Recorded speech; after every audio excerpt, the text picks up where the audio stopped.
চ্যানেলে grand welcome জানিয়ে শুরু করছি এই মুহূর্তের অত্যন্ত বড় ব্রেকিং নিউজ।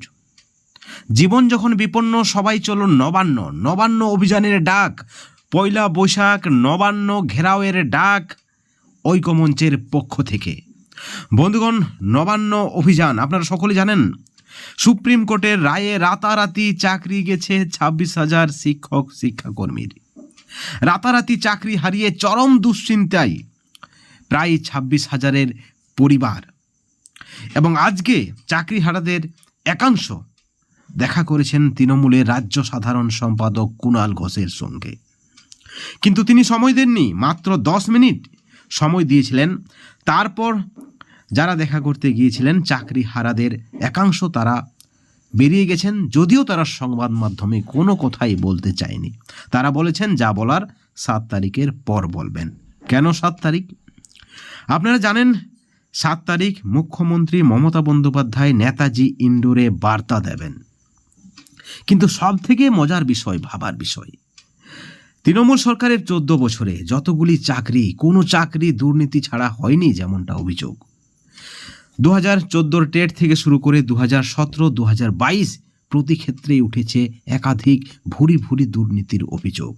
শুধুমাত্র 2016 সালের এসএসসি নয়, প্রতি ক্ষেত্রেই অভিযোগ উঠেছে। দুর্নীতি ছাড়া তৃণমূল সরকারের আমলে চাকরি নেই। এবার চাকরিহারাদের একাংশ, চাকরি প্রার্থী, চাকরিজীবী, চাকরিহারা ঐক্যমঞ্চের পক্ষ থেকে তারা 21শে এপ্রিল পয়লা বৈশাখের মধ্যে মুখ্যমন্ত্রী যদি তাদের সঙ্গে দেখা না করে, তাহলে কিন্তু তারা নবান্ন অভিযান করবেন। এবং সকল সংগঠনকে তারা ডেকেছেন। তারা বলছেন বাংলা বিপন্ন, সকলে মিলে বাঁচতে হবে। 2025-26 মিলিয়ে প্রায় 60-65 হাজার চাকরি যেতে পারে, যেমনটা দাবি করছেন বিশিষ্ট আইনজীবীরা। বন্ধুগণ, এই মুহূর্তের অত্যন্ত বড় ব্রেকিং নিউজ। শুধু অযোগ্যরা নয়, চাকরি হারিয়েছেন যোগ্যরাও। ইউনিভার্সিটি টপার, গোল্ড মেডেলিস্ট, তারাও কিন্তু চাকরি হারিয়েছে। অর্থাৎ চোর সাধু মিলেমিশে একাকার হয়ে গিয়েছে। দোষ কার? ওএমআরের ডিজিটাল কপি রাখেনি সরকার, অবৈধভাবে পুড়িয়ে দেওয়া হয়েছে। যেখানে 20 বছরের সংরক্ষণের নিয়ম থাকছে, তা কিন্তু মানা হয়নি। ইতিমধ্যেই সুপ্রিম কোর্টের পক্ষ থেকে পুরো মন্ত্রিসভার বিরুদ্ধে তদন্তের যে স্থগিতাদেশ ছিল, সেই স্থগিতাদেশ উঠিয়ে দেওয়া হয়েছে। হাইকোর্টের নির্দেশকে সেখানেও বহাল রাখা হয়েছে। অর্থাৎ পুরো মন্ত্রিসভার বিরুদ্ধে তদন্ত হবে। সব মিলিয়ে অত্যন্ত বড় ব্রেকিং নিউজ বলতে পারেন। ঠিক অপরদিকে রাজ্যের চুক্তিভিত্তিক শিক্ষক শিক্ষাকর্মী যারা রয়েছেন, পার্শ্ব শিক্ষক, এসএসকে, এমএসকে, শিক্ষাবন্ধু সহ সকল ধরনের যারা সমগ্র শিক্ষা মিশনের আন্ডারে কাজ করেন, তারা কেন গভীর নিদ্রায় ঘুমিয়ে?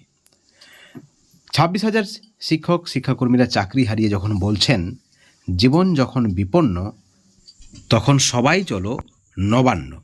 ঠিক অপরদিকে এই চুক্তিভিত্তিক শিক্ষক শিক্ষাকর্মীরা দীর্ঘদিন থেকে বঞ্চিত, দিনের পর দিন শোষিত, বঞ্চিত, নিপীড়িত, অসহায়। তারপরও আপনারা যদি দেখেন যারা নেতৃত্ব, তারা কিন্তু বিভাজনের নীতিকেই প্রাধান্য দিচ্ছেন। আপনারা দেখলেন যে স্ক্রিনশট, সেটি মাননীয় শামীম আখতার মহাশয়ের। তিনি কারা সরকারপন্থী, কারা কোনপন্থী, সেই বিষয়ে পোস্ট করেছেন। বন্ধুগণ, এই ভিডিওর পরিপ্রেক্ষিতে অবশ্যই আপনারা আপনাদের মতামত চ্যানেলের কমেন্ট সেকশনে কমেন্ট করে জানাবেন। সকলেই ভালো থাকবেন, কিন্তু দুর্নীতি থেকে অবশ্যই দূরে থাকবেন। Thank you.